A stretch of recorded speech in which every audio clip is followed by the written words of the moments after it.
Up next, defining the odds and proving that age is just a number.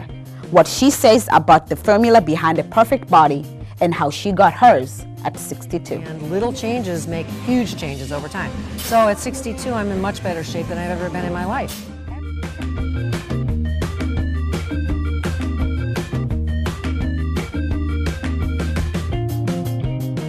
Today, WCTV is at a powerhouse gym in Plymouth where we are meeting with Mimi Secore, a bodybuilder. Mimi's unique story begins in 2014 at the age of 59 when she decided to go back to school to get her doctor's degree as a family nurse practitioner specializing in women's health. As exciting as it was, she was also not confident in herself because of her age. I'm 62 years old. I decided at 59 to go back to get my doctoral degree. I had a lot of anxiety about that. As she was fighting to get her doctor's degree on women's health, her own health was taking a heavy beating. However, with the help of her daughter, she began yet another fight. This time, fighting to get healthier and have the body that she deserves. 14, I was gaining weight, I wasn't sleeping, I was all anxious, and my daughter said, "Here, I'm going to throw you a lifeline. You need to do what I do in the gym. You need to eat like I eat." So she helped me kind of get myself together in the middle of the most stressful time of my life.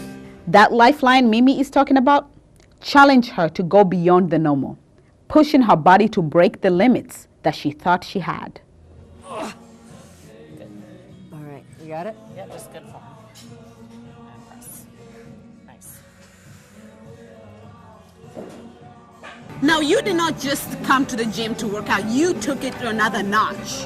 Well, I did because I travel a lot. I'm Yes. a public speaker, Yeah. a nurse practitioner. So what I would do whenever I traveled, I would make sure I ate clean, recorded everything, got to the gym even if it was 9 o'clock at night, 5 in the morning, I got my workouts in no matter what. And I never used to do that. I just blow it off because I was always tired. Yes. So the consistency is what I learned from my daughter and learned from trainers, that you just got to keep pounding it out. There can't be any excuses. I want long-term health. I want to live to 110. Committing herself to her health was not easy. Mimi shares that it required her to learn and obey a certain discipline, something she mastered with time and with a lot of support from her daughter and trainer. So I started with one thing. Like my daughter said, why don't you start eating protein every 3 hours so you're not hungry all the time, so you're not craving carbs as much. I thought, wow, that's a concept. I'll try that. What the heck? Yes. So practice helps you develop discipline. So I have more discipline than I've ever had in my life because I've just kept chipping away at one change, automating that, another change, automating that, another change, and having a great support system. Like this. Eating healthy meals and snacks was never the issue. Mimi fed herself nutritious foods. However, as she comes to realize, eating healthy was just half of the battle. I recorded my food in the beginning. I was shocked at what I was eating. I was eating healthy, but I didn't realize how many calories. I was eating fruit, yes. I was eating nuts, I was eating healthy food, but it was adding up to too much. I didn't realize it. When asked if it ever gets exhausting doing a calorie count and writing down everything she eats, she had this to say. I think having a system makes it easier. You push the easy button. When you're planning and you know what's going to happen, it's less anxiety provoking because it's not like going to McDonald's or to a restaurant trying to figure out what you're going to order. It's all sort of set up. It just takes a little bit of time to get the planning down so you're always prepared. So now and just to give you a little picture of what she means by being prepared in order to minimize slip-ups. I have tuna foil packs in my purse when I'm traveling. I have power bars with me when I travel. I have some nuts in little baggies, so hopefully I don't go crazy. Now, in a culture, in a country where food is fashion, food is no longer to nurture you. Right.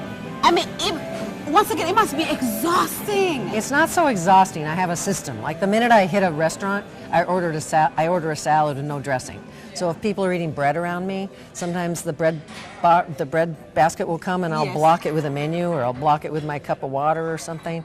If I don't see it, I'm kind of like a toddler. I'm in better shape if I don't see it and I can't reach it. Yes. So I have systems sort of worked out. Another tip that she recommends is that look at which restaurants have a calorie count so you always know how much you're consuming. She also offers this unique perspective that helps her get through. Yes, so what I do is I focus on what I'm going to enjoy and what I'm going to like. And when I eat foods that are healthy, they help me reach my goals. They keep me on track, so I feel good about myself. So I don't feel deprived. So the key is to not feel deprived. The key And learning from her daughter, Mimi is not forgiving when it comes to self-excuses. She says it this way: anytime is a good time to make a health investment on yourself. So the entire idea of, oh, you know, I have these habits for so long and it's pretty much too late for you to change me. That is just a crock.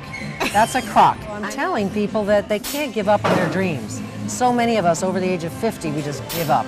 We're going to be fat and frumpy, and that's just the way it is, but it doesn't have to be. And I believe there's no right time. Just in the midst of the chaos, get into self-care. Get into taking care of yourself. One thing that Mimi reinforces is the idea of thinking long-term. Do not give up right away. Keep on working at it. Even herself, she struggled for 6 months without losing a single pound, something that took a toll in her spirit, but did not stump her belief that one day she will get there. So what was your ideally body? My ideal body? I don't know if I really had that in my head. Okay. I know that I'm in better shape than I was even in college, and I have much more muscle than I've ever had in my life. So that's awesome at 62, and I'm hoping to have more muscle next year. Impressed by what she was able to achieve with hard work, she decided to participate in bodybuilding competitions, competing with women who some were 20 years her junior. And not only did she compete, she came out number 5 in her group. What was it like to be in that stage and revealing this grand body? The pictures look amazing, by the way. Thank you. It was wild. It actually was more work than I thought, because posing requires that you tighten every muscle and then hold it, and then change position and hold it again, and move and turn and hold the position again. And the more people in your category, in my category there were 12, yes, we were turning a lot, and I was like ready to pass out. I was dying. I had no idea it would be so hard, and we're smiling because you have to constantly smile, and you're holding your muscles tight, and you're doing these poses. And okay, The funny thing is, how did you feel when they spray tanned you to that extent? My daughter spray tanned me, and there's a reason for it. The reason for it is to see the muscle definition. So the darker you are, the better the judges can judge you. So my daughter sprayed me 4 times. She got me up at 5 in the morning, says, we're spray tanning you.